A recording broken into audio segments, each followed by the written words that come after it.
welcome to All the Forbidden Things, where we talk about all the things that we're not talking about, even with our close loved ones and friends, or ways that we're not talking about them. So today I am joined by Tim and Kristin. They are basically childhood friends, if you will. We all went to the same church, grew up together. My dad taught, they're both of their Bible study. And the reason that we recently reconnected is because I was scrolling Facebook and I noticed this really, really hateful message that Tim had gotten. And it was about politics. It was attacking him for some of his views and for being a conservative. And it was so unbelievably, like, vehemently hateful and coming from the side that I find myself on. And I don't know, something in me just felt called to reach out, and Tim was gracious enough to be like, yeah, something feels called in me to do it. And Kristin wanted to be on board, so we're really excited to talk about uh, that experience and everything that it has made us think about. So, with all of that said, we always do a warm-up question. I'm going to ask you guys first to guess, what do you think is my favorite part about this room? The apples. Oh. It's just a nice room to read a book in. This is like a book reading room. Yeah. Yeah, I like the coziness of it. I love the apples and I love the green. And there's not a TV in sight. Yes. Not a TV in sight. I'm going to guess what yours is. This is what you just said. You could curl up and read a book in here. I could just see a storm going on out that window, and this is like a perfect room. I would nap in this room. Yeah. And yours, I'm guessing, is like the little bits of decor, like the apples and the little things. That's so funny. Yes, because I was literally sitting here. I was like, I'm gonna take a picture and send this to my husband because I love. It is cute. Like, I could see him building something like this for our house. Like, yeah, my dad built these. It's amazing. Yeah. Isn't that cool? I'm not surprised. That's very cool. Yeah. All right. Well, now we have to get into it. Okay, so let's start out by you, Tim, kind of guessing what you think in that message spoke to me the most, like that I was just like upset about the most, or most compelled me to reach out to you. If I had to guess, as someone who I would assume, just knowing your family and how you're brought up, and kind of knowing you. I mean, it's been years since we've seen each other. But I see you more of a very level-head, smart person. Like, you and your brother were always like the smart kids, growing up. So I can see that, not as an emotional side person, seeing such rage of emotions out of somebody and such vileness that it's almost, maybe not like somebody on your team acting a certain way that embarrasses you, but I could see it as maybe an embarrassing thing for somebody who maybe has similar views as that person, but not the same emotional rage inside them. I could see it being embarrassing. Yeah, I mean, it's definitely, yes, embarrassing. So that's correct. I mean, everything you said is correct. I'll take the compliment.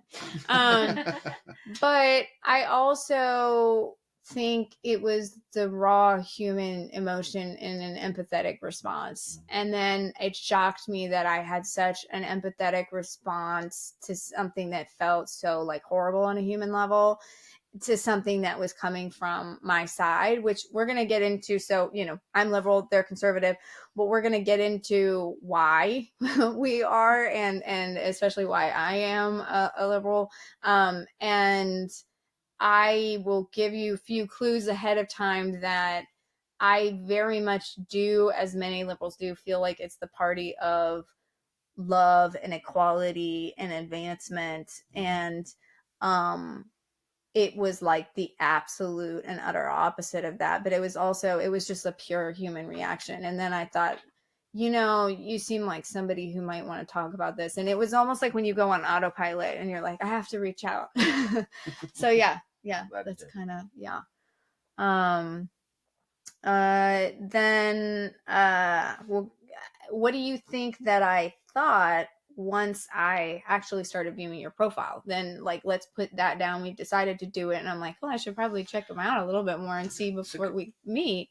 It's a good question because I do post about a bunch of different things. Um, that's a good question.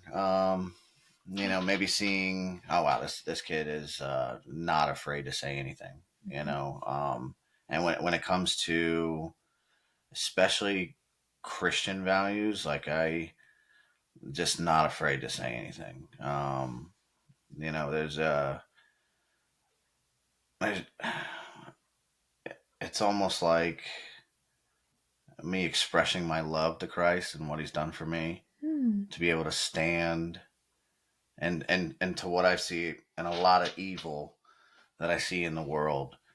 I'm very passionate about like abortion's so evil. There's nothing more important to me on a level. I post about that a lot. There's certain things that it's almost an expression of my love to Christ that I need to be bold in the face of evil. That's important. Mm-hmm. I think that is what struck me on that your heart is so connected to your posts that they're like, not just that they're earnest, which just implies that you're a nice guy, but that they're like full of passion and conviction, but you're not out there to be like, oh, screw this or this is your lifestyle or your choices. It's like you can tell it comes from your love for God and it comes from your conviction. And it also, I think what's nice about your profile is that you're very expressed on there. I mean, it's nice to see somebody who's really being themselves, Mm-hmm. who's authentic, who's, things that you like and enjoy putting out there, but you're also like not afraid to really take a stand. Um, and it's interesting because I wonder if I hadn't known you and if I hadn't had that initial emotional reaction and almost that creates an almost protectiveness, right? That comes Right, out where you're right, like, fuck, don't fuck with him. right, Like which is what you should have been a normal reaction. right, and literally to Reading that, anyone, yeah. yeah. But I don't know if I hadn't had those contexts and I came across you randomly. Mm-hmm. I am interested to know if I would have picked up on the nuance of where you're coming from and respected and appreciated Right, even where you're coming from. Um, I think I might have just been like, oh, wow, that person doesn't believe what I believe on these certain posts. right, Or like, oh, that's interesting. They're very passionate about something that I've left behind on some things. right. So, but I don't think I would have, I'm not the type of person. I mean, that's why we're doing this because I'm not like, oh, screw that person. But I have been shocked by things that I've seen from conservatives before if I really don't agree. And I mean, you are very opinionated. So Right. I'd be so fascinated in another universe to step in and experience you without that context, which has forever altered my, Right. can't not alter my perspective on you.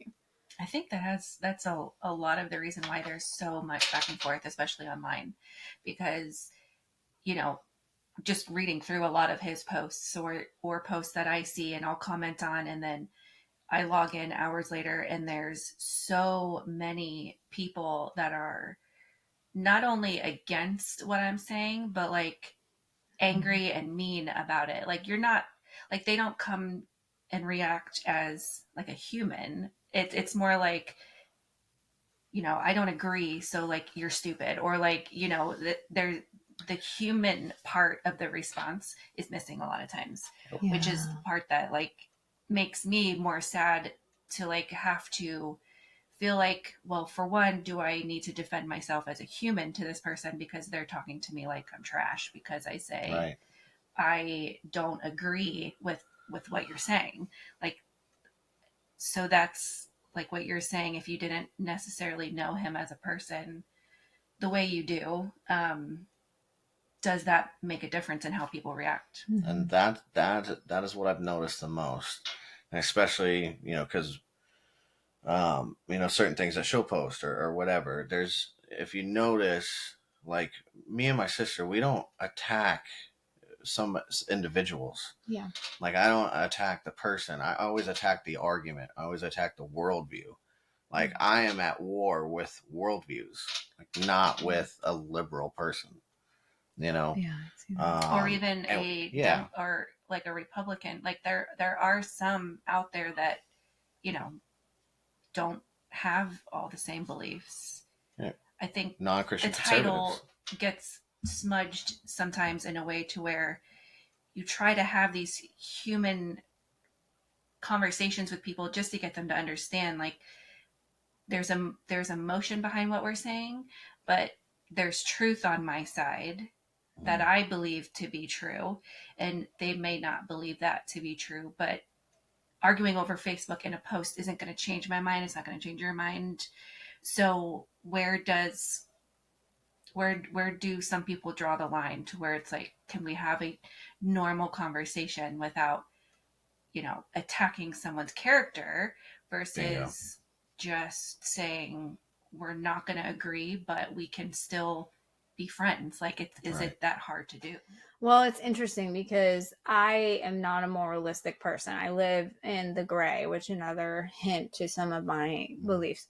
And I think that what shocks me about liberalism and what I like current today, what trends we're seeing, and what I hate is it's so moralistic, and even more so than the side that it is attacking. And what I've noticed is it's like, okay, a conservative Christian might come from a conviction and a desire to serve God, and they are putting something out there for that reason. And maybe if it comes off a certain way, okay, it's sort of against liberals, fine, but there's a reasoning. Whereas the liberal one is reactive. It's like, I don't like you because you've hit this moral standard, but the moral standard, now I will backpedal on that quite a bit over time about like, we do have values, which is, I think, something that is forgotten. But a lot of times that initial interaction, like that person had with you, is not that they are so convinced of the things that they're yelling at you that you're doing wrong that they believe in. It is because they have decided you now have a black mark over you. Correct. And they are so moralistic about the fact that they cannot associate with you, that you are dirty and unclean and must be eradicated. Correct. And I witnessed that, and I think it goes, I mean, there's the embarrassment is large, but even more so, I'm just like, want to shake people and be like, it's so unintelligent. It's Right. not pragmatic. How are you ever even going to advance your position? If you want to advance liberal politics, how the hell are you going to do that if you're just eradicating all these people and dehumanizing them whenever they're not already on your side? I mean, what are you gonna, is there no strategy? Right. Like, what are you doing? Right. Right. And I think so that, yeah, that's a thing that, like, I just really want to validate that, like, I can see on my side as well. I don't think is the same phenomenon in the other direction. I think that the hate, and you had asked me earlier when we were talking before about like perceived hate, but I think that, like, I only experience hate, if you will, from conservative Christians, not directed at me. It's usually defensiveness, right? Or it can be, there's a bit of a passive defensiveness that is sometimes unfortunate.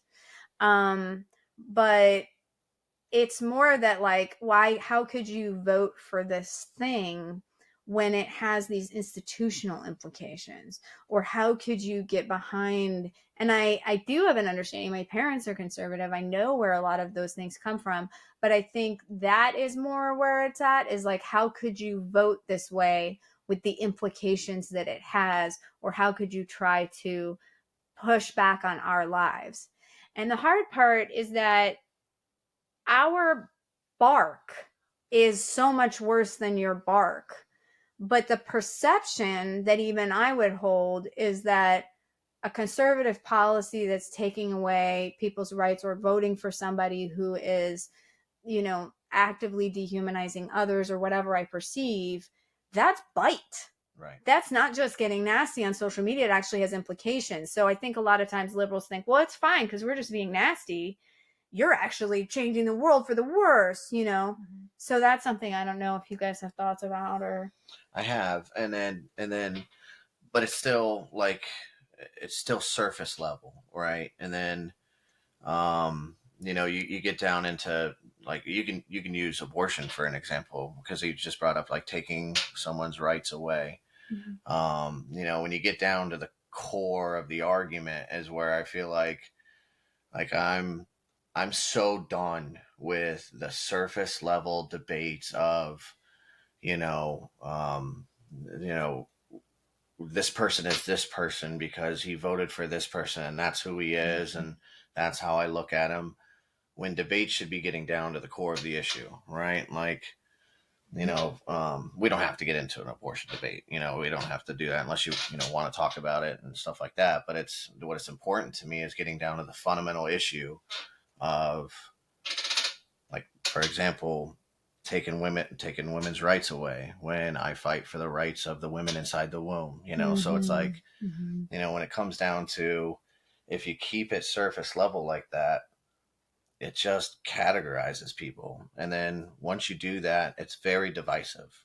It's extremely divisive. Once you understand why someone like me is so against abortion, it's like, oh, okay, well, he's not a monster for fighting for babies. Like, he's not a monster for that. And it's like, when I'm being called a monster because I want to take women's rights away, it's so surface level. And I'm just beyond done with those type of conversations, because it always leads to the vitriol that you saw in those messages. Yeah. It always leads to that.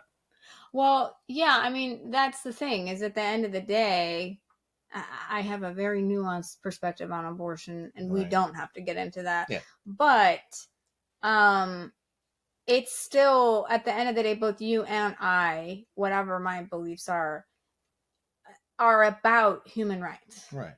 And they're about, like, the impossible decisions where it's like, do you have to choose between one person or the other? Do you save the few or the many or the whatever? And then, like, there's also questions of, if you really did not believe that life starts at conception, then you're going to have a really different relationship to the information at hand, right? So but your reasoning for being against abortion is for human rights at, like, the purest level. I mean, I grew up very much, we protested, whatever. I grew up on that side. I've never fully gone over to the other side, but I get it. I get that perspective so much, and I respect it because it comes from the heart. And I think that what I've heard on my side in those kinds of things is, oh, they're just so stupid. Like, you think that's, like, how could you think that baby is more important when it's not even a baby or whatever? And it goes down to these little tiny false arguments that people are using to determine everything. Like, well, you haven't really gotten to the issue, right? Right. And then it's just these ad hominems of, you're stupid, you're evil, you're whatever, that can go in both directions. But I really do think that they come a lot more often from liberals. Right. I think there's more liberal hate. Yeah, and one thing I tend to wonder about is, like, when you're talking about the, different sides to this, but at the end of the day, those who are firmly against it, they have more, I think, I mean, I could be wrong, but it's more because that there is a relationship, and you might be in the middle, more so because you do have a relationship with God.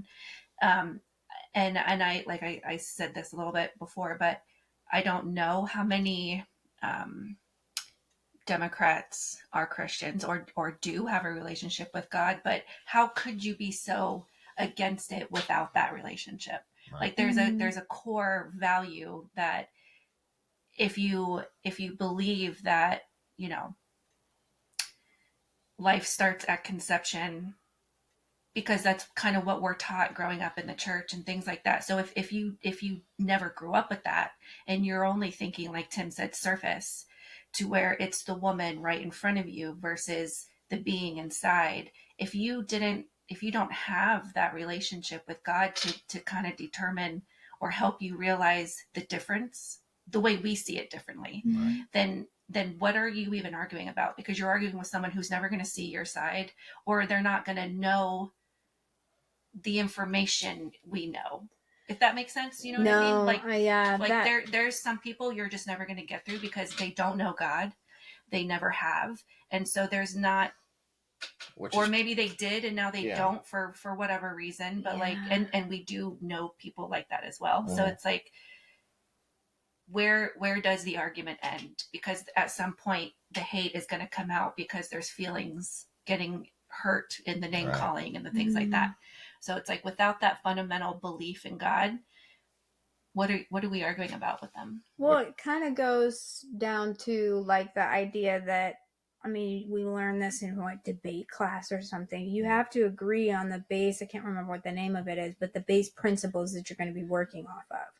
And what you're talking about is literally not even working off of the There same yeah. thought to begin with. What is that called? The agreed upon principle that you of the argument. But anyway, Okay. so if you can't do that, you can't have a real debate. And Right. so then it's going to get into these ad hominem attacks. And I think that what's important is I really do believe in debate and discussion about the issues themselves between people who are willing to learn or are very firmly convicted and have good information to share. But I think a lot of times people attempt them out of an anger response rather than the desire to actually get somewhere or get someone else somewhere. And that's why I don't like I have a lot of atheist friends, right? And I play disc golf with them. They still, we're really good friends, but they're atheists, right? So I don't have moral arguments with them, right? I understand why an atheist stands for abortion. I understand that kind of stuff. So like, I don't, we don't really get into it too deep. Sometimes we'll talk about it, but not too deep. Like I jump over those arguments when it comes down to my atheist friends because I want to get right to the root of the issue of like an objective standard for morality and how they have a subjective standard for morality. They can't, everything is permissible in their worldview. So we can't even have an argument about abortion because there is no objective standard of morality. So we have to get to the root of the issue. So I jump right over those arguments with them all the time. Anytime it comes up, right over it. I have to get to you have to borrow from my worldview to call me anything about that because everything is permissible in your worldview. So I can't argue with people like that. I have to jump over those arguments. Yeah.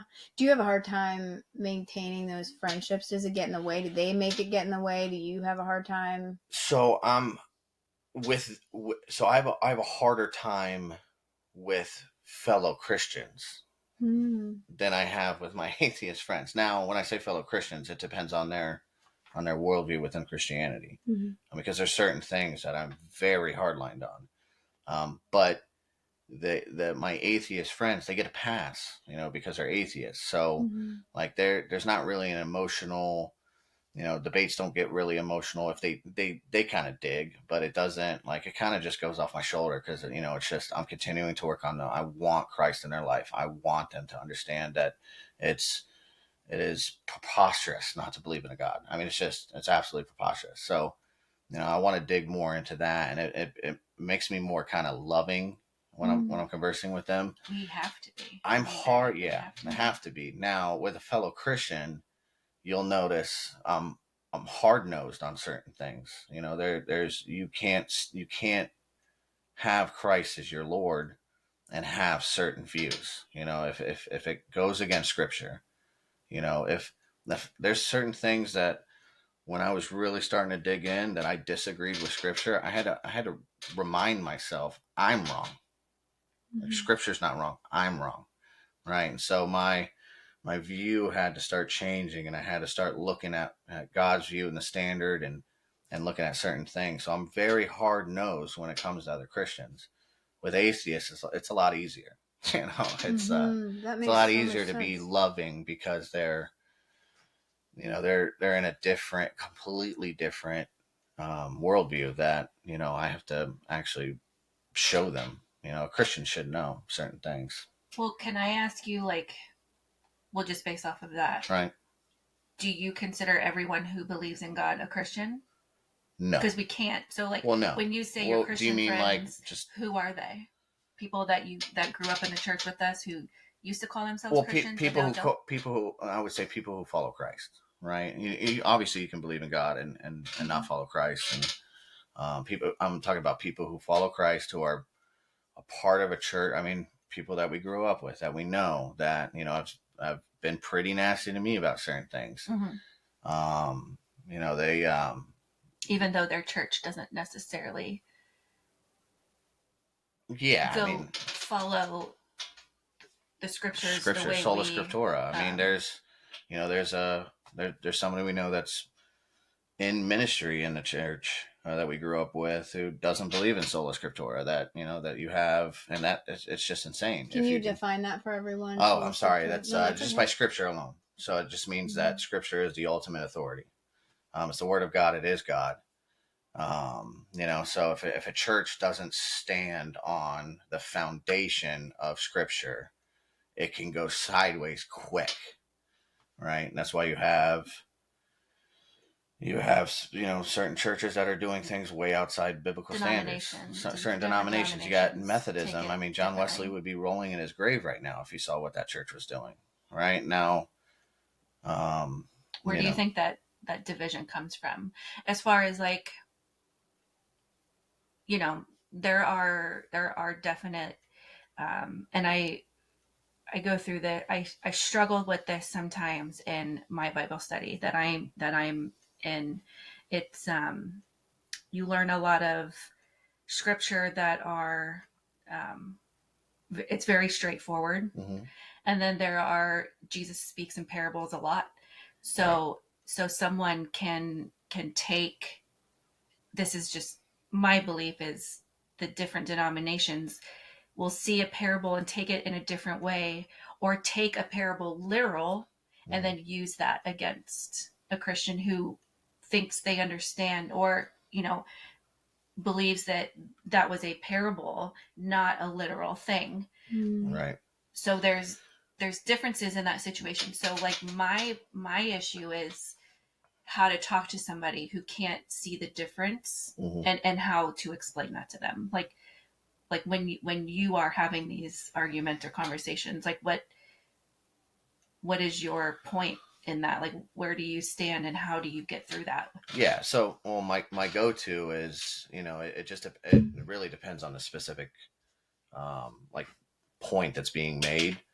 But a lot of the times, I mean, the Bible is one of the most incredible books as far as context goes. Like, the fancy word hermeneutics. Like, I love it because the Bible is often a lot of the epistles when Paul's writing letters to the church. He's pulling from certain things in the Old Testament that the Jews would understand, so you can get some context on what who the audience is, right? So, like, the most important thing is, all right, like, to was Corinthians, right? So just random book, right? Who is Paul writing to? He's writing to the church of Corinth, right? What was going on in Corinth at that time? He's not talking to everyone now. Exactly. There's certain things, like, which you can get into about women preachers. I was gonna say, right? Women preachers is a really good example, right? There's a whole lot of debate in that as far as context goes. Is Paul specifically talking about in that specific church how they're I believe there was a goddess at that time that area worshipped, and it was the authority, and she was a woman, and it was kind of creeping into the church because they were converting to Christianity. You got to look at the context. And so instead of taking it really just depends on the point, right? And so, if it's like, that's a prime example, it's a and then big you start thing that a lot of people have argued with me about too. Is not even just the preaching aspect of it. Is women having no roles in a man's life above the age of 12, 13, or whatever age they want to call it. Like, I had a man tell me once that no woman should be teaching anything in a church, no matter what, because God says, which is absurd, because there's plenty of female. But they use that right. They use that parable, where he says, women should not be preaching in the church because they don't look at it. Right, and that's why it's so important for the Christian to dig so much deeper than that. So, like when Paul's telling that to Timothy, right? Where is Timothy at that time?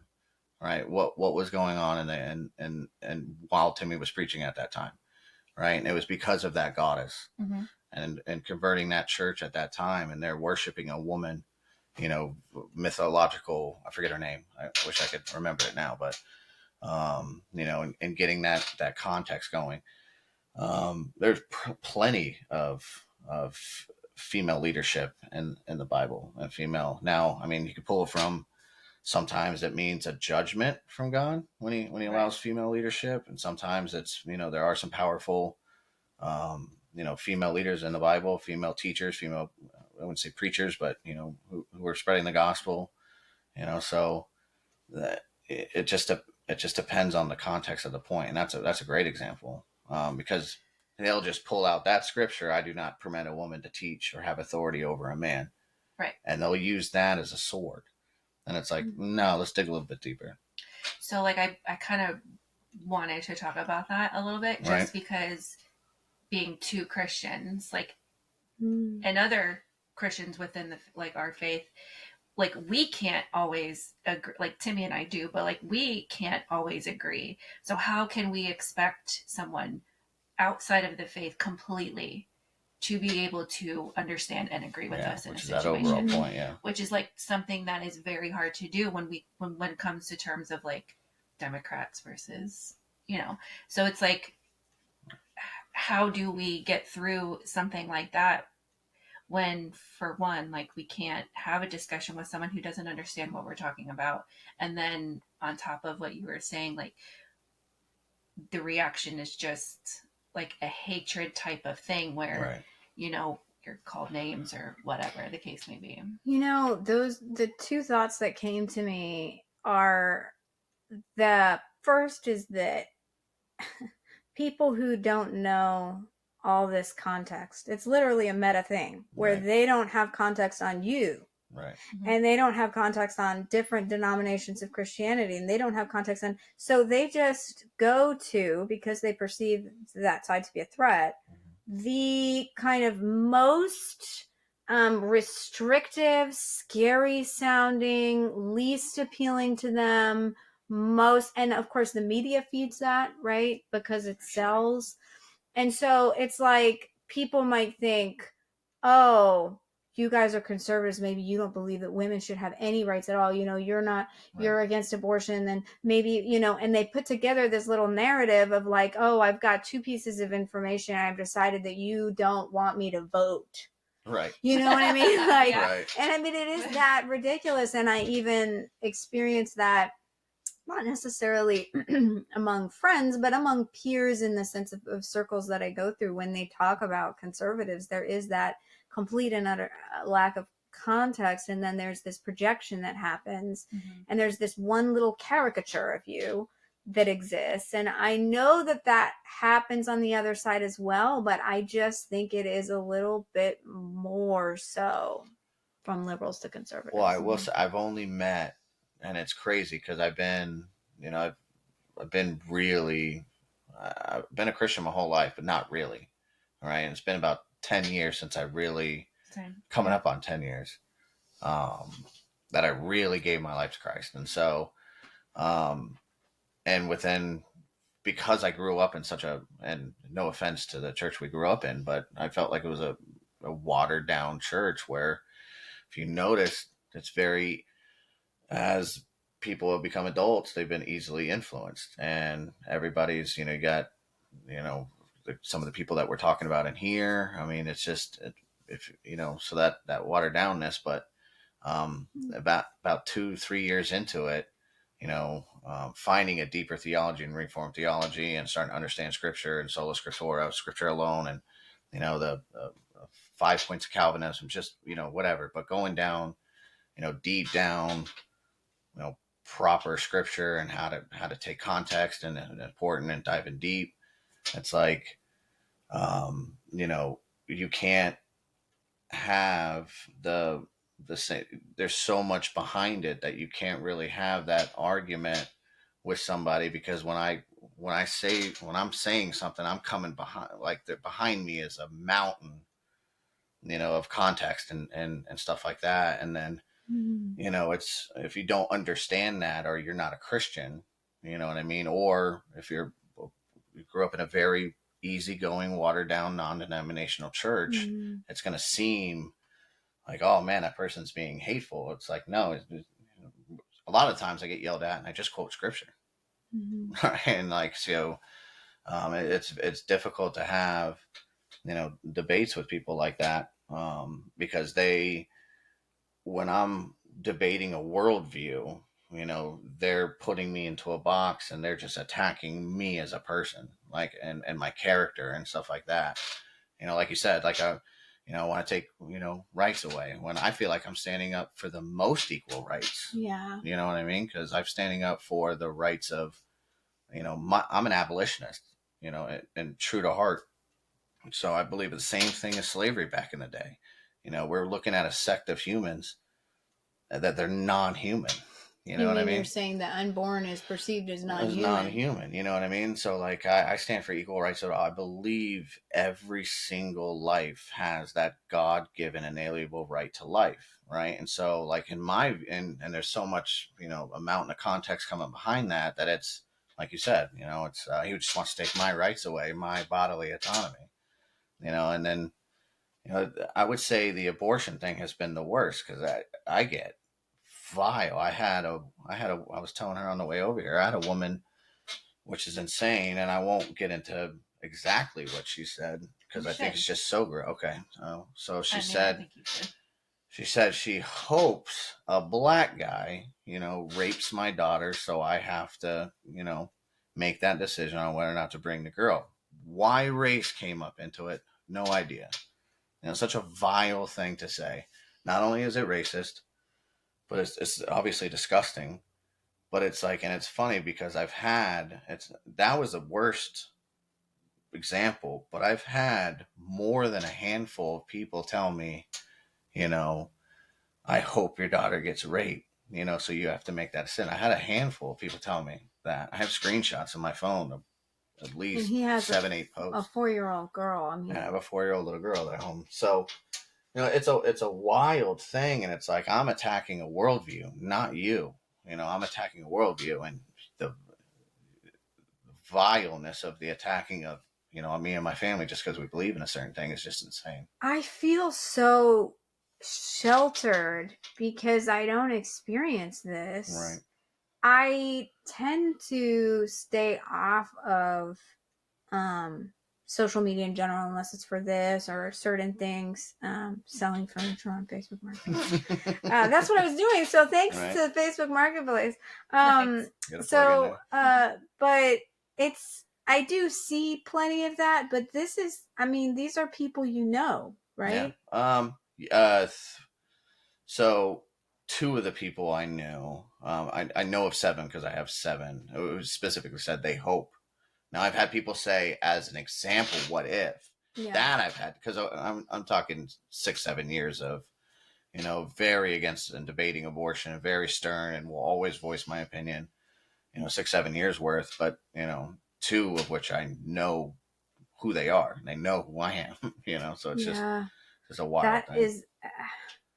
I want to get into a question Mm-hmm. that you had for me, Right. which is what is the most, what do I think is the most painful or upsetting experience that you've had, or what is most painful or upsetting about your experiences in general. Yeah. And I think what I feel empathetically is it's a violent thing that that person said. Mm-hmm. It's like you almost don't even need a reason. It's so like Right. anyone who hears that knows, boom, we understand it's violent. It's like it and it is, there's something that happens like in my stomach and my physicality. Right.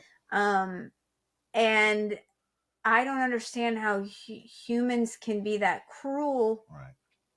And also, in the name of like, it's so double-sided, right? Because it's in the name of something that they think is so important and meaningful. And so I think, like, to be quite honest, I think the worst part is probably just the violence of it. But also a personal attack on your family like that, or speaking for your child like that, and that is probably what I would think are the most upsetting aspects of it.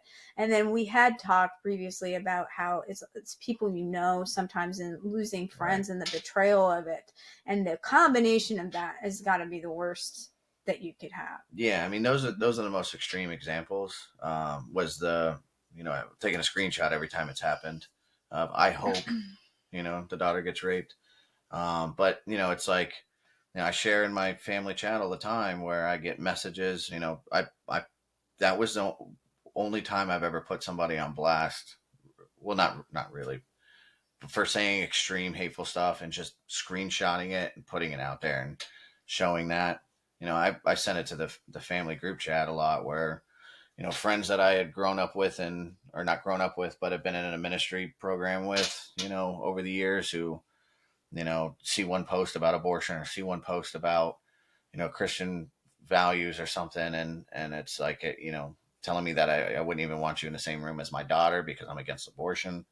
It's like it doesn't make sense. It doesn't make sense, and there's almost like it's so emotional instead of logical that it actually like drives them to a point of where there's almost no logic anymore, and they just want to attack because I don't understand it at all. Like, I can't even pretend to tell you, like, I think it's because of this or I think it's because of that. Like, I can't, I don't understand that type of emotional drive. Like, I try to be as logical as possible. I can have an abortion debate without even using religion. I could just basic logic. Like, I don't, you know what I mean? Mm-hmm. So when somebody's that vile, about it, I don't understand why they're so emotionally, especially a man. Like, I don't understand like why a man is so emotionally connected to making sure that women have the right to kill, innocent children in the womb, and we can dress it up however we want, but a lot of the times I get more hate from men that I know, and it's almost like they're standing up for women. Mm-hmm, I think mm-hmm. is the only logical thing I could think of. But I get it more from men than I get it from women, but I get it more from men. That makes me think about how we all have these different mindsets of like, we have our values, we're convicted about our values, and we are standing up for what's right, and we're standing up for each other. And that is a thing that I think drives all politics, right, originally, especially if you're passionate about it. Then it can get really weirdo when like, and the thing that I'm thinking about in those circumstances is that it is only because they have categorized you as the enemy for your belief, right, that they are engaging in such a way. I mean, that's not true, and a million people might comment differently. But there is a logic that is there that people feel like they're standing up for. But the reason that they're so harsh against you is not because they're really listening to you and able to be like, okay, I can see why you would think that, and I respect that you would take this position if you think that. But like, that would be, it's almost like they just, they see you as the enemy and they glass over. It's okay to disagree with that. That's I think the thing. Like, thing is, it's not okay for a lot of people to disagree and still be able to go on and have another conversation. Like, I can't even be friends else. with you because you have that view. We disagree, so you're stupid, and I'm gonna, like, we're done now. You know what I mean? It's like, when and where did it become okay to just be nasty to somebody because you don't agree with them? Right. Yeah. I think, like, Oh, I've lost my train of thought. But I was going to ask, you've never, or like, you know, experienced or heard anything like that on your side? Like, as far as, abortion, or not even just like strictly abortion, but just disagreeing on, So other people being kind of like hateful or angry or towards conservatives back, maybe. Yeah, like conservatives being open aggression towards, because which I've seen. One thing that I've noticed is the phenomenon that a lot of times it's as if the conservative person has an assumed that they've already done something, and then there's a reaction from the liberal. So are there actual attacks where it starts the other way?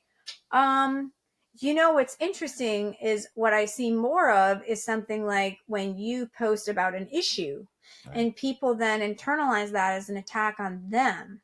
I think that happens a lot. And I think one could, stepping out of this episode and going into another thought topic and getting very philosophical, talk about why that is, with institutional structures and things like that, and implications of decisions and beliefs, or a feeling that you have no right to decide the morality of what I do. But at the same time, I'm like, yeah, but if you really feel that way, I would kind of not respect you if you didn't behave the way that you do. So I guess I don't experience personally, and again, I don't know if it's my demeanor, the fact that I don't engage as much. I have had people, okay, when I have put something out there, I put some video out that was like directed at men before the election, and it was just basically like sort of making a case for Kamala, but also just apologizing on behalf of women for not seeing men, and for the different levels of pressure that are put on them that are contradictory and all of that, and kind of just coming to like own that. And there were some people who were just like, too little too late, blah blah blah, or like laughing and enjoying that I had come to this conclusion, or demeaning me for wanting to put that out there. What I'll see is this often, it's this very sort of passive laughing to oneself, sort of like Reddit type behavior, like he, you stupid liberal, you are in this, blah blah blah. But it's not an attack on character. Right. It's more like, I literally see it like the popular kids in high school and the unpopular kids who all gathered together and joined a group, and then they've decided to attack the popular kids for being popular. But that's how it's acting. But I don't think of myself as like the popular kid, but I do know that liberalism is popular in media. It's popular in all these things, right? But what the reaction is as if the uncool kids at school all ganged up together and are jeering and laughing about how the popular kids think they're popular. Right. And that makes sense. I lose respect immediately. I have a hard time listening to what the person's saying. And it's usually in this like, ha ha ha, you stupid, blah, blah, blah. And there's no reason for me to want to engage. So it does end the conversation right there. But that is still a reactive. In fact, I'll put this out there. One of the things that I have a hard time about with conservatives is that I only know what you don't want to happen. Right. I only know what you're against. And I have found that as the party has been attacked, including in this narrative and these actions and this activity, this dialogue and everything, there has been a bit of a whiny conservative thing that I've seen, where there's like it's like, I know what you're trying to defend and you're mad that we're getting on your territory, but I don't see anything worth valuing on what you're bringing to the table. And I used to with the Republican Party, but it feels like it's just the party that's mad that liberals are mean. And that is what I get a lot of the time. Yeah. And that makes a lot of sense. Yeah, I'd actually agree with that. Yeah. I'm conservative, but I lean more towards libertarian. Mm-hmm. I'm actually, okay with certain things because I want as less government as possible. I think government and the bureaucracy is so corrupt. And if you notice the machine, if you take a 20,000 foot view and look at the machine that is the government, the Republican Party is just a part of the liberal machine. It really is.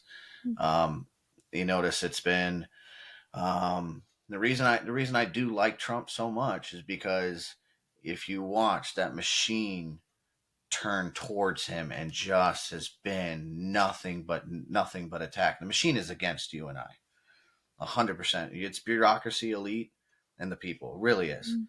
Yeah, I don't And believe so the if government has the people. that's why no matter what side. when I look at politicians, I dislike the Republican politicians as much as I dislike liberal politicians and Democrats, because it's one machine. And if you just, like I said, if you take a 20,000 view and look at it, it really is a machine that has been totally attacking him nonstop, because it was not a part of the machine, and the machine can't have anything that's not a part of the machine. And that's why I like him now. Don't I don't agree with everything with him to a large extent. Like I see corruption in him. I see Kash Patel was my favorite person on planet Earth because he had so much integrity prior to getting into the position, and then quickly bold-faced lying to me and is becoming part of the machine as well. It just almost seems like anyone who is put into those roles, they have to become a part of the machine, and they can't be. Otherwise, we would have Epstein files. We would know these kind of things. We would. Now, of course, we got to, the machine has to protect Israel at all costs because Israel is a part of our machine, right? So, like I have that certain view, and I feel like there's so much of that machine because the media is a part of that machine that has manipulated so many people to be divisive. And so it's instead of attacking worldviews, it's this person is an enemy. Like this person deserves to die, deserves to be assassinated, deserves to be, doesn't deserve. You know what I mean? It's just it's a wild thing to watch when we can debate ideas all the time. And like I feel like you would be a type of person love to have those kind of conversations with because I could see in a minute we wouldn't think differently about each other. I have certain people in my life like that are left leaning that we can have those discussions and we still love each other. But then there's other people that just they see one point of view from you and they know everything about you and you are the enemy, and that's a scary side. That's a scary part from I believe to be mostly the liberal side. What do you think drives that? Because to me, Propaganda? it's fear. Yeah. When somebody is running away and they are making the narrative oversimplified, that's usually to manage something they think is far outside of their ability to handle and probably threatening.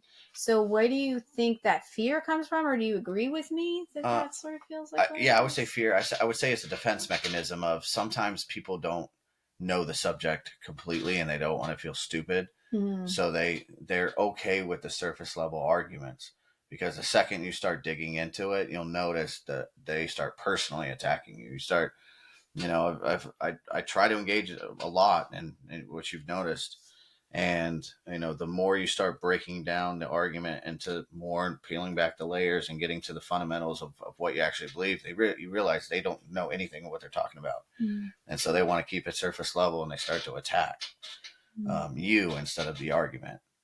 So I would say that's out of fear of maybe embarrassment of not knowing fully about what they're talking about, where not being able to say, I don't know enough to be able to continue this conversation. Yeah, you don't hear that anymore. It's so easy, and it's okay to say that. Right. I mean, it's I don't know enough to debate you. I know to a point, and after that, I don't know. I would have to go do some research and come back. Yeah, if a liberal started talking to me about healthcare, I would have no idea. Right? I personally think healthcare should be free. How that would happen, I have no idea. I have no idea how the healthcare system works. You know what I mean? I would not be able to have a discussion. I would tell you, I don't know what I'm talking about. I don't know. You tell me. Yeah. I have no idea. Yeah. You don't really hear that anymore. It's I think if we did, though, a lot of the back and forth between the parties would end. But I don't think that, like, I don't think the, one that the media wants that. the I machine don't doesn't even want that. necessarily think the government wants us to be able to agree to disagree Mm-hmm. to a point. Yeah. Because then for one, I think if we did come together as a country more, we would start to focus more instead of on each other. We would start focusing on them and the corruption that's going on within the government. Not necessarily the right versus the left, but it's coming together and realizing that we are being pulled in directions by an entity that doesn't want us to get along. They don't like the American people. And I believe 1,000% that they are not for us either way. I don't believe the Republicans are. I don't believe Agree. the Democrats are. Agree. I don't think that there is a right and wrong. I just think together that they bicker and they fight back and forth because that's what they want us to do. Yeah. And that's what's Wow. happening. There's a bureaucracy, which is both parties. There's a bureaucracy and the people. And it's really what it is. Because if you look at the global movement that's going on right now, on right wing, left wing, all populist movements around the world are being completely snuffed, censored, shut down. I mean, you just go up to Canada, you can get arrested for a Facebook post. I mean, there's true tyranny going on around the world. So like, I respect people's ability to protest and stuff like that. But if you want to protest true tyranny. I mean, we just came out of medical fascism, 2021 and 2022. It's like, where were you guys when they were trying to mandate vaccines and shutting down businesses and taking people's they're letting Walmart stay open, but they're closing down mom and pop shops, just crushing the middle class, allowing the bureaucracy of the elite to remain. True tyranny we just came out of, right? And so the bureaucracy must make you think that you're fighting tyranny, so it shields it from itself. And now we're all totally in a divisive, scary state in the country, and the bureaucracy, it's sitting there pulling the strings and knowing that nobody's focusing on it. That's kind of where I am politically. As far that's why I'm so libertarian. I want as less government as possible. It's so corrupt. It always will be. It's so interesting hearing you talk and your narrative, and it sounds sound. Right. And I agree with the majority of what you're saying.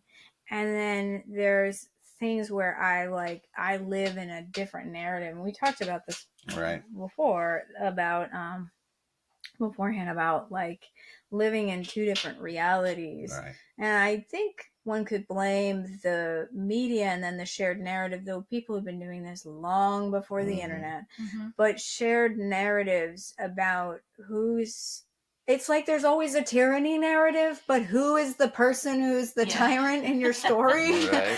and it's so that is very interesting to me that it's the same story over and over again, but it's in different contexts and different characters become different people depending on what party you're in.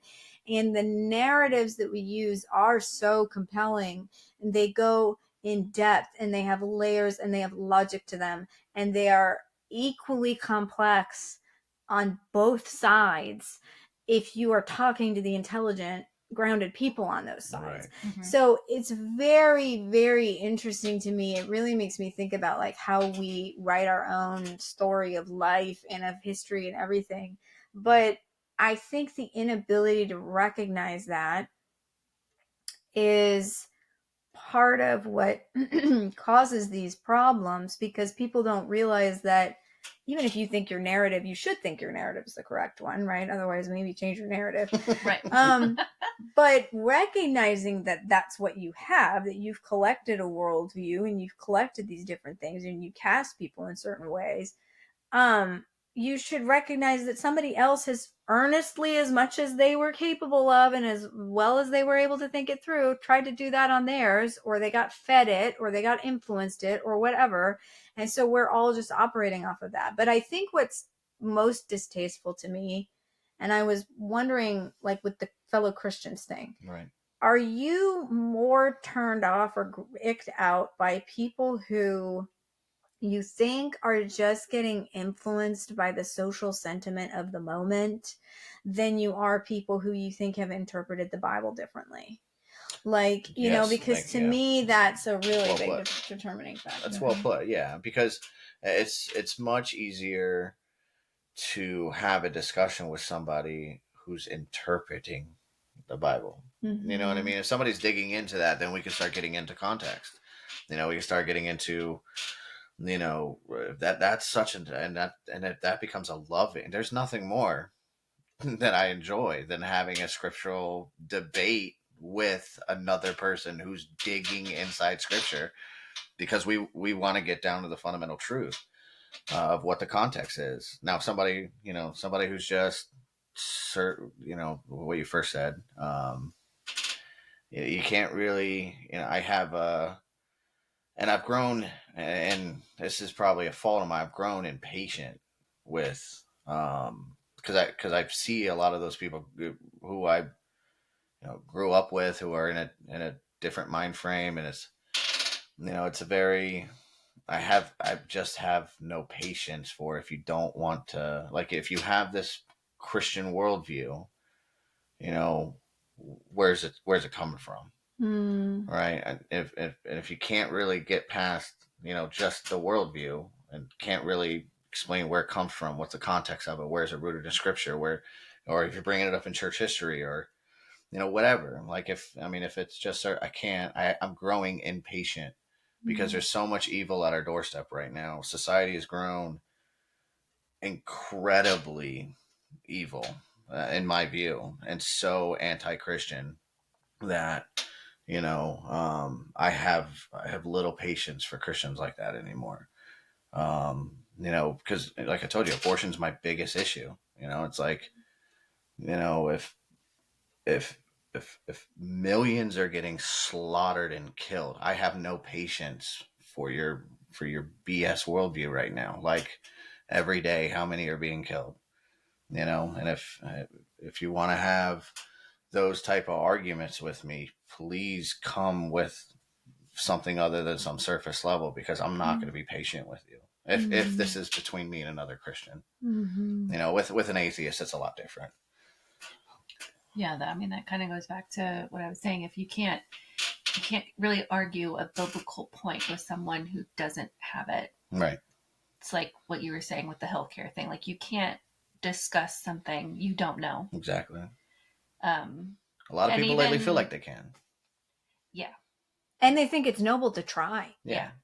And then you notice they're just parroting talking points. Yeah. And it's very surface level talking points, and one after the other, and really quick. And the second you try to get underneath it, personal attacks. And it's like, all right, I can't even really have a discussion with you. It's like you're living in a completely different reality. Well, it kind of is like, it does sometimes feel a little bit like warfare. And I feel like it's probably because at this point, politics has been associated with power. So I don't think that was the case when we were growing up. Like, I don't think it was this way that you would wield power or go against other power structures. I think it was a general worldview perspective of power in maybe a spiritual sense from a Christian side, but it's not like this personal power situation. And that's where that fear comes in, and that's where and it gets into, I have to be attacking for the sake of dominating you.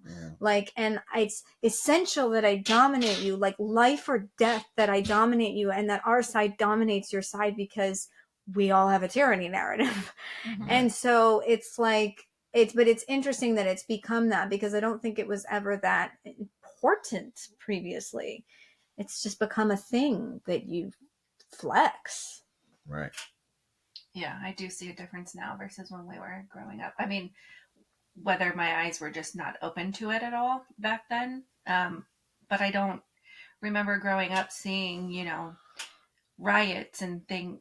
Of course they happened, but not to the extent that we're seeing now, where, something doesn't go someone's way, and then all of a sudden, or someone gets voted into office, and all of a sudden, like, there's buildings burning and people losing their livelihoods and people getting killed because someone was voted into office, or a law was made or someone was killed unjustly by a police officer who, you know, we all have seen, and whether you're right or left in that situation, there's just, we didn't necessarily see it. I don't know that that was even, I know it happened. I'm not, you know, like naive enough to think that those things haven't been happening throughout, you know. Well, if you study regime change around the world, the CIA has done it for. I mean, Well, they're we can get into another corrupt type of that. I situation. mean, but they're specifically doing it in America. I mean, it's a CIA playbook of a regime change that What's to you're cause the watching. division? Purposeful chaos, purposeful division. You see it in the media being taken over. It's just they want to make sure that blacks are scared of whites. They want to make sure that women think Christian white men are taking away their rights and they're in handmaid tales. You know, there's so much imagery. I mean, it's and it really is the bureaucracy protecting itself. They must do this to us in order for them to, because people are waking up. People are getting into politics. You know, you got somebody who comes in who's outside of the machine starts attacking, and the machine has to do something to protect itself. Now you have political podcasts. Now you have, I mean, this wasn't a thing in 2014. This wasn't a thing. You know what I mean? Now everybody's acutely aware that, you know, there's everybody feels that there's something going on. There's something going on behind the scenes. People are paying attention. The bureaucracy doesn't like that. Now that people are looking at it, they don't like that. So they must push even harder to divide us. What do you think, if we're all trying to like sort of sit here and take responsibility and think about it, Right. what do you think is the thing, maybe within an explanation of that, or within self, that is causing it to be so people attacking their daughter? Like, who is being successful enough at whatever they're doing to have us eating each other? Right. And why are we picking that up? And again, is it fear? Is it that we're trying to reestablish some kind of personal power and we're doing it against each other and they're able to keep it away from them? I mean, I don't know, but that's a question that keeps me up at night. I mean, I would say because it's on all fronts. I mean, it's not just the media. I mean, you see it in Netflix shows, you see it in movies, you see it in, It's you know, being fed there's to us there's a everywhere. narrative, there's an underlying narrative shift that it's not. And I mean, once you're acutely aware of it, it's insane. You see it like you know, you'll be watching a show and you're like, okay, and you know what I mean, and like, you know, I mean, I can get into a million different things, but it's just, you know, I would throw CIA around a bunch of times, like, you know, sound crazy, but I mean, the amount of money that the CIA pumps into, I mean, we know this. It's congressional hearings. We know the CIA has pundits on media. We know that they have a budget for the Pentagon for movies and Hollywood and stuff like that. We know that Netflix gets consultation from the CIA for certain things. We know that. And it's because they must push a certain narrative. And if they do it long enough and hard enough, you know, there's a sect of the population that start to catch on and starts the division, and the division gets fueled and the media is talking about it. Next thing you know, there's a, you know, it just, and now we're going on, you know, probably I would say 2012 is really when it started getting pretty, where the switch happened in my point of view. So you're going on 13 years of a very specific narrative push from every angle you can think of. And by now, you know, 2025, even, you know, getting into 2020, this division was just so nasty. I mean, even pre-election here, you know, was pretty nasty. You know, so it scares me because it really is like, I view politics so different than that. Like I've from Republican and Democrat and stuff like that. I really view it as the, you know, like I said before, beer cats versus the people. But on a global scale, I mean, they're at the WEF. They're telling you they want to become transhumanists. They want to combine with AI and become technocratic totalitarians. They tell you this in a speech publicly. So it's a global movement, and they've captured a lot of countries. And that's why the immigration thing is so important, because it causes division. So Europe is. You can get arrested for you can now get arrested for just speaking, free speech, everything. I mean, they're coming after everything. So Well, there is and I wish I could remember the country.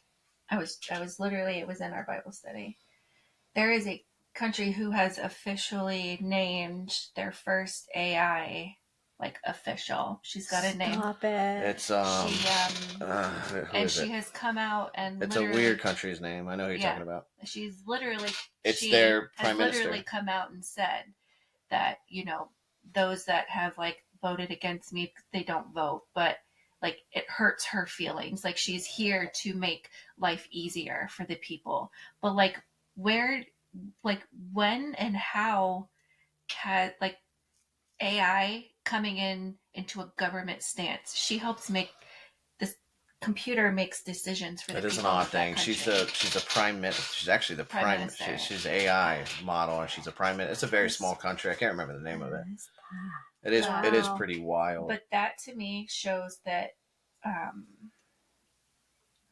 It's a World Economic Forum type thing. I mean, Well, it's interesting because that is another instance in which, like, it shows that we so distrust each other that we would rather, some people would rather listen to a robot. robot, right?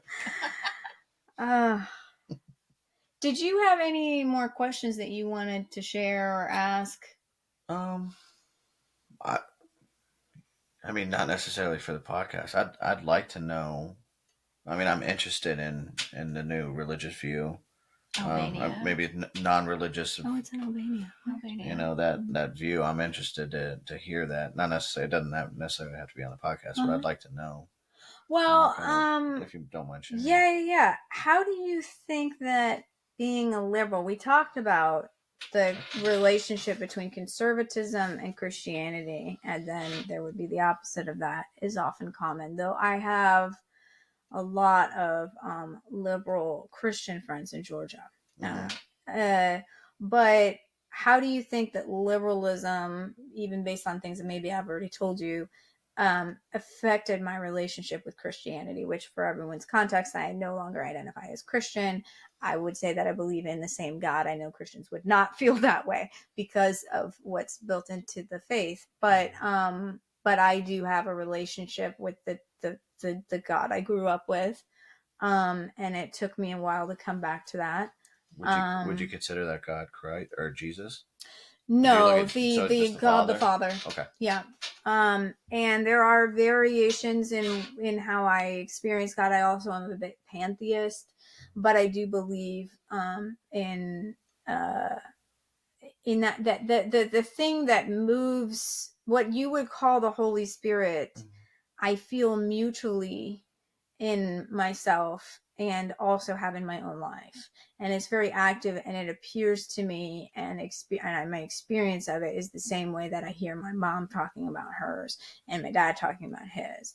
And there are synchronicities that happen in what we feel led towards, that so I don't know, maybe there's the thing, if it's within the Christian perspective, that when I was baptized I was never lost to Christ, but I don't think that's how it works. But there is something that ties me, that I have not, it's not been engineered, it's just been people coming into my life, even from different faiths and things, that I cannot deny the experiential of that faith and that belief and that connection. Right. Do you connect the two? Was it like the same time that you kind of? Yeah, so the liberalism. Well, yeah, when you started kind of coming out of the conservative view into more of a liberal view, was it the same time that you came out of? Was that the same time frame? I don't know if the two are Yeah. connected. Do you feel like they are? So no, I grew up in such a only Christian environment. I was not exposed to. I was told about the outside world. Mm-hmm. I didn't have very much exposure. I went to a private school. Our church was my life. My parents are very God-fearing people within the Christian faith. They were even less like they were. I don't think they had any negative influence on me in that regard, but there were areas, and maybe it was interesting you saying that the Christianity was wishy-washy that we grew up in your perspective. Like, I was not prepared to think critically about other things outside of the bubble of our worldview or our faith. Yeah. And when things came into my life that were not making sense or made mockery of something I was told I was supposed to believe. For example, what if someone told me that women can't be leaders? I mean, I did grow up learning that. Right. Then I'm going to be like, well, this is bananas. I can't, I had very black or white thinking. Right. I didn't understand fully. And again, it's no fault of my parents. It's just that I was surrounded by a very Christian environment and a very conservative environment that did not encourage that ability. And so I went somewhere where that was encouraged, and this personal empowerment, being able to think for yourself, having different viewpoints, introducing you to a million different things and helping you to think through them. Right.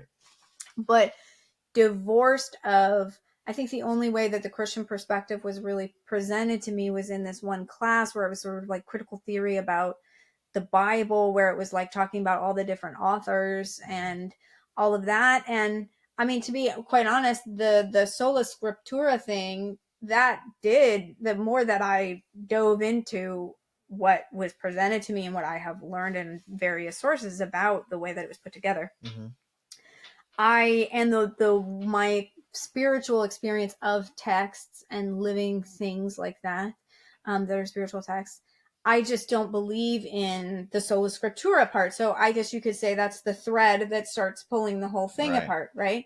Because then everything is open to my interpretation and critical thought about each point. Right. Now, there are a lot of shared overlaps.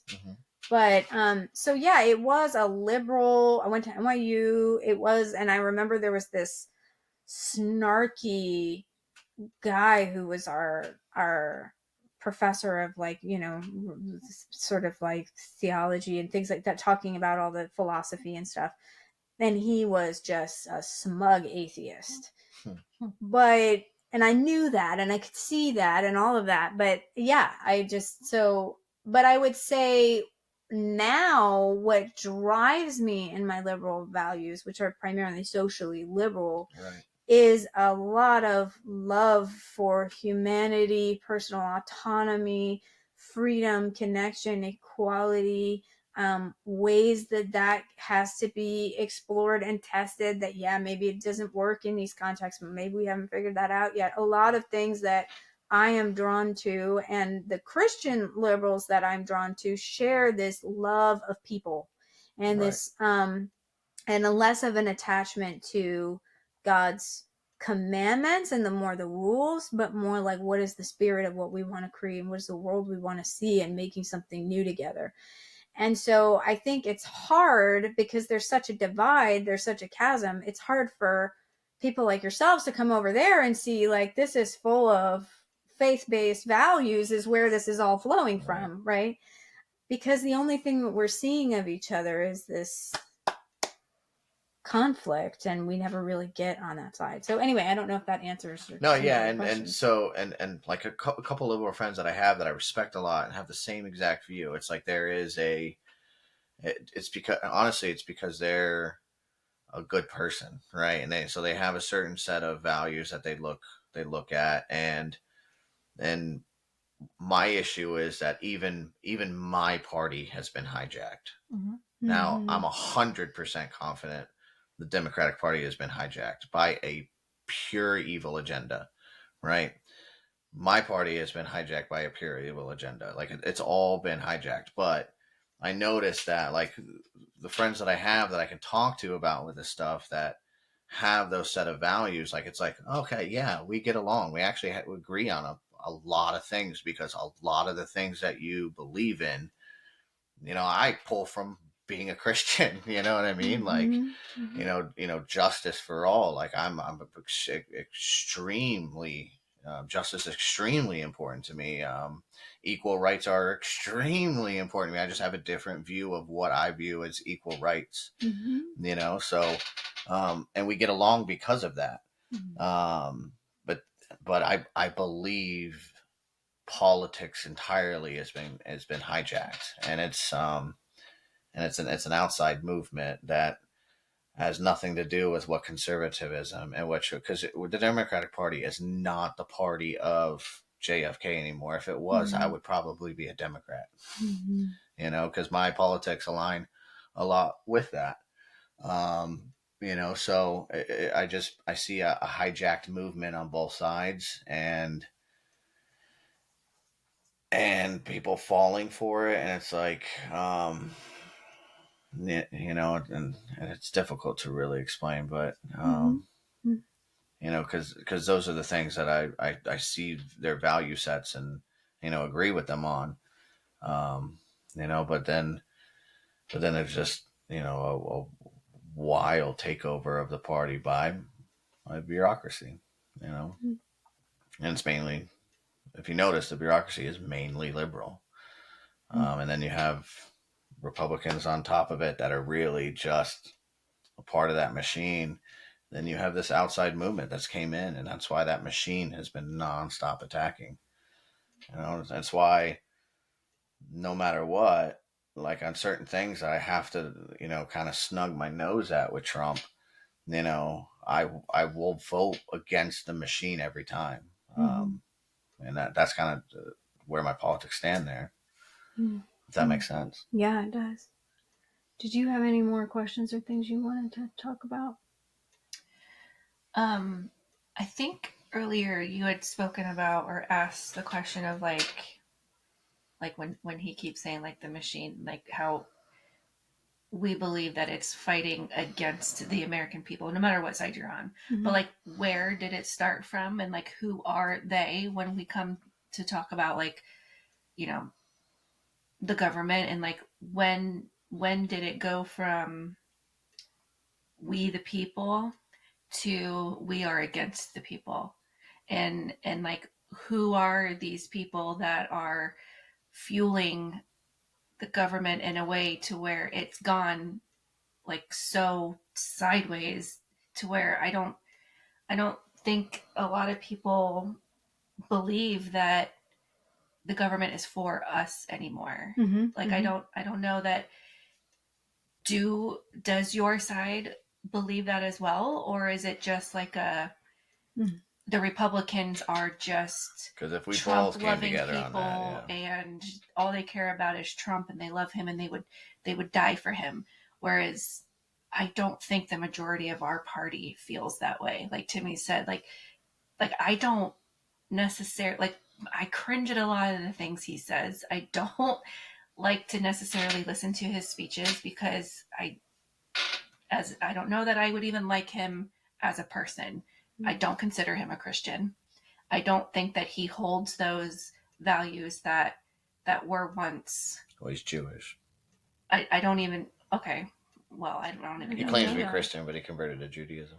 Yeah, but I mean, he's said himself like he doesn't need forgiveness. He doesn't do anything wrong. He can't, like, Yeah. I guess what I would like to know is,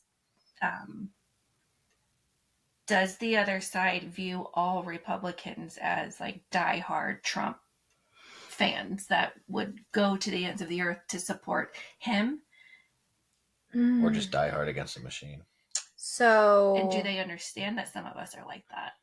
I would say, unfortunately, I think people who are not close with Republicans in their life, so who are very siloed and separatists, if you will, and people who are not, especially if they're not able to engage with the Republicans in their life. So they're the ones that are like, we just don't talk politics at dinner. We don't whatever. I mean, I have a little bit of that agreement, unspoken agreement with my family. But I know them so intimately, and I don't know where they stand on a lot of things these days, or exactly their nuanced views on him. It does serve our relationship sometimes not to talk about every detail. Right. But I think most people do think that Republicans are these, the word Trumper. You're a Trumper if you Right. voted for Trump. And then there's this, and Or maggot. I have to, That's my favorite. I have to admit to feeling like, gosh, are people under a spell? Like, I see his Right. narcissism, I see his corruption, I see all these things, and I'm like, did you vote for just not something, but then you ended up getting something worse in there and it's slowly happening, but the narrative that you're being told is different than the one we're being told, but then maybe ours is at an 11 when it's a 10, and maybe you're, like, I think for me, I struggle with those questions. Again, it goes back to, I know the Conservative Party as what you don't want and what you don't like being bullied about, but I don't really know what it is that you're for. And so I think like this really helps me understand.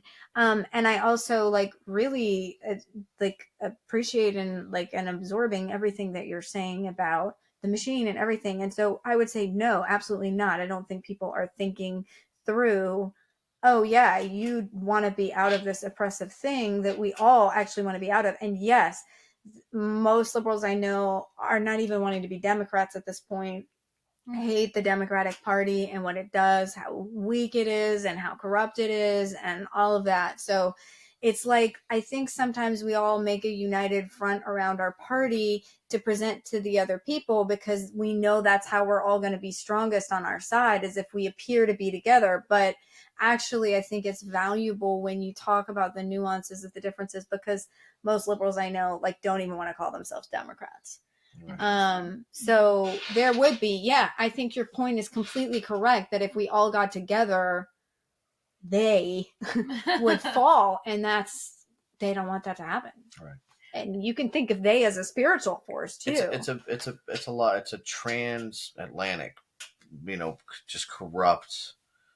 And it's just little factions who just agree with each other, and if you notice, I mean, King Charles getting up there at the World Economic Forum and telling you, you will own nothing and be happy. Is there, they plan on a 2-class system, right? And if you notice, it's a regime change around the world, and America's kind of the last stand.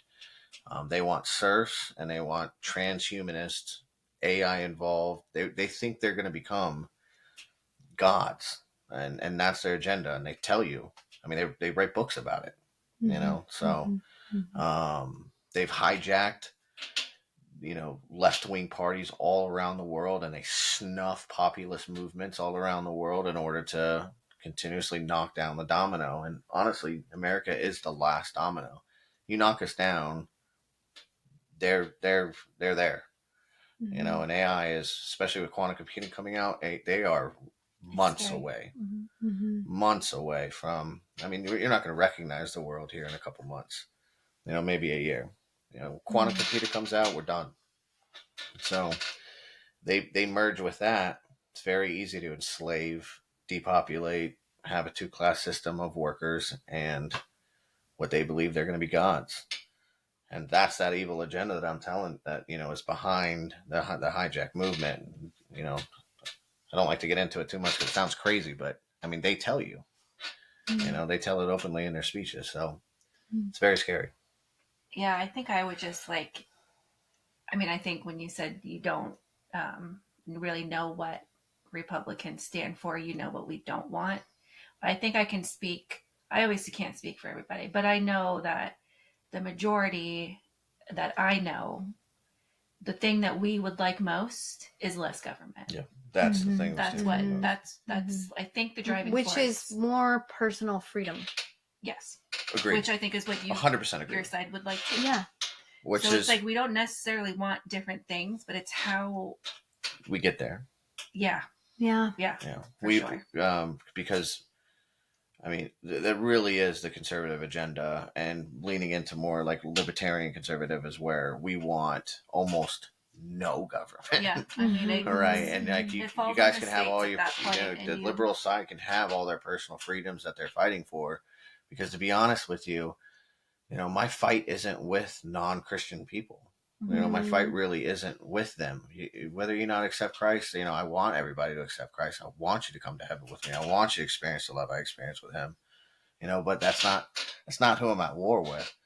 I'm at war with this machine. And to be honest with you, like she's saying, we get the same result if we get as less government as possible. Yeah. Yeah. And somebody, it's like, regardless of, I mean, I'd be interested one day to know more about what you're talking about. But regardless of like who it is that's wanting us to remain at odds with each other, there is an agenda of oppression. If you are spiritual, you could think of it that way. If there is realities of how it's done and many different layers, and anyone can agree on that. But it's almost like the number one thing they need is for us to be opposed to each other. And that's why it's happening, and we've all bought in. I agree with that 100%. Yeah. Wow. Should we end there? Do you want to add something? I like that. I can't feel my ass. I know. I'm like, we have been I going. can't feel my ass. I have no idea how long this is. It could be 2 hours. Anyway, thank you all for joining us.